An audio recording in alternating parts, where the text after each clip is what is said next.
Okay, in this video we are going to talk about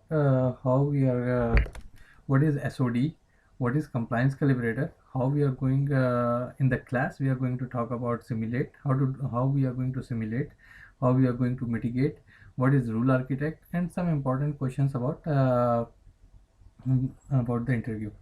So over here we are just I'm just going to give you the overview about SODs, how does it looks like, and how to remove the SOD, and what are the different procedures of removing the SODs, what creates the SODs and stuff like that, and what are the what this whole first screen looks like, and what are the different objects present on this first screen. Okay, so this is 4.0 version for compliance calibrator. Now there is a 10. Before 10 there was 5.3, which is web based, and now it's a web based again.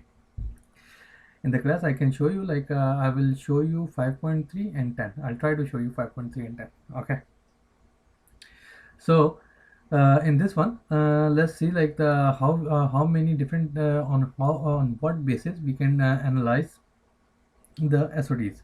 For example, we can analyze the SODs on user basis or on role basis. If we can analyze the on user basis, how many types on a single role, on a single user or a group user. Then on the role basis, on single roles, and then on the profiles, or like there's like the limit to that, like parameters, like you can assign, like and then like there's one more combined analysis. Okay, this is the these are the options in the first box. Then in the second box we have the SOD risk level. What are the risk levels? These risk levels has been defined by the company, that like, okay, we are going to run the report on medium, high, critical, low. It's up to them, or it depends, like they want to run the report on all. Okay, on what the once like the SOD is like, once the critical transactions or critical authorization objects has been assigned and everything is done, then on what level we are going to run the report on a critical transaction code, means like SOD at like transaction SOD, which is going to create on the because of assigning two similar transactions, or SOD which are going to be created on two similar authorization objects. Okay, then the other parts that we are going to look in today in this video is like user type. There are different user types. You can do the exclusions, which what we are looking at, like for example locked users, expired roles, mitigating controls. So we just click all these three, just three, and we just leave the mitigating controls open so that we have the report. And then there is a SAP global rule matrix set, like it's called global, like what they already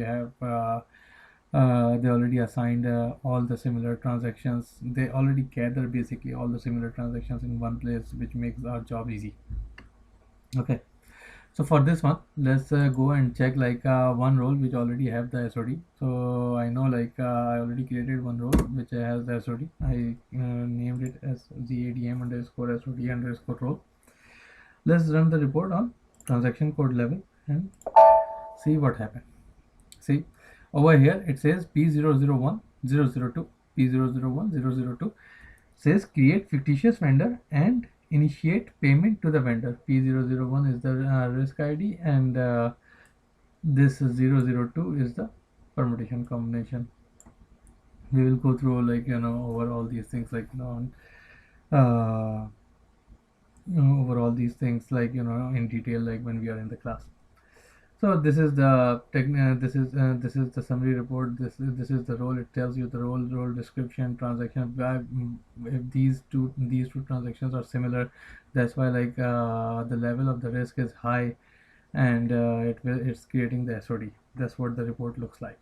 So once you want to remove the SOD, what you can do is, if you are going like on a transaction code level, the only option you have is like to break the role right now. So these are the only two the T codes. So just break it and make two roles, one with F1 F-42 and the other one with FK01, right? The other report we are going to run is on authorization object level. This one has been run by SOD at transaction code level. This one will be run we will execute on authorization object level. Okay.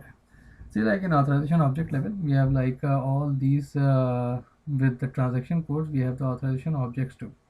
What's the common thing? What's the key thing in this one is like we have to find out all because of all these five: create, K, create, F-42, and create vendor. We are going to find out that like what we are going to do is we are going to remove any of the authorization object or any of the T codes. This will remove the SOD. Okay, so what we are going to do is like we are going to remove the account type from this role. Okay, so let's go and go in the new session. Do I have the new two sessions open here? So let's go in the authorization object, menu, auth level, and instead of K, let's assign it like M. How about that? Good. Okay. Once we assign this, generate profile, save, save, back, and okay.